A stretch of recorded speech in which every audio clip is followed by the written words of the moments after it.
जय मसीह। आज 26 दिसंबर 2024। आज का वचन है यहेजकेल 36:26। मैं तुमको नया मन दूंगा और तुम्हारे भीतर नई आत्मा उत्पन्न करूंगा और तुम्हारी देह में से पत्थर का हृदय निकालकर तुमको मांस का हृदय दूंगा। एक नया मन देने का वादा परमेश्वर यहाँ वादा करते हैं कि वे हमें नया मन देंगे।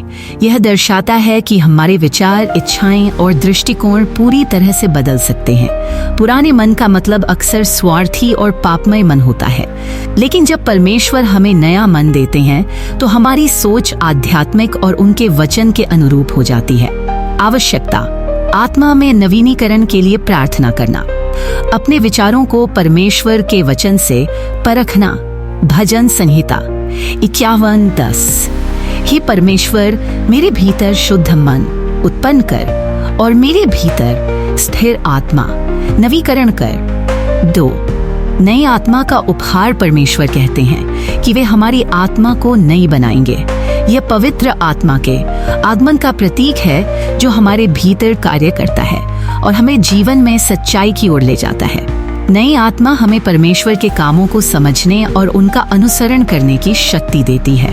आवश्यकता: पवित्र आत्मा के मार्गदर्शन के प्रति खुलापन, आत्मा के फलों को जीवन में प्रदर्शित करना। यूहन्ना 3:5। यीशु ने उत्तर दिया, मैं तुझसे सच कहता हूँ, जब तक कोई जल और आत्मा से न जन्मे तो वह परमेश्वर के राज्य में प्रवेश नहीं कर सकता। 3.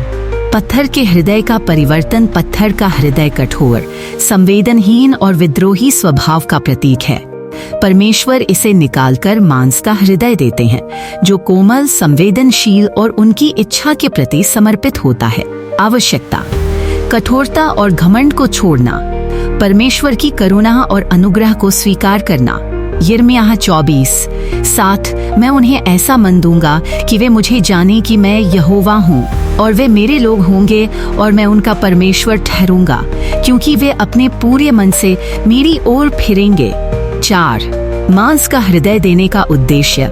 मांस का हृदय वह है जो परमेश्वर के प्रति संवेदनशील होता है और उनकी आज्ञाओं का पालन करता है। यह हृदय दूसरों के प्रति प्रेम और दया दिखाता है। परमेश्वर का उद्देश्य हमें ऐसा जीवन जीने के लिए प्रेरित करना है जो उनके नाम की महिमा करे। आवश्यकता: प्रेम और नम्रता में जीवन जीना, परमेश्वर की योजना में खुद को समर्पित करना। कुरिन्थियों 5:17। इसलिए यदि कोई मसीह में है तो वह नई सृष्टि है, पुरानी बातें बीत गईं, देखो सब कुछ नया हो गया।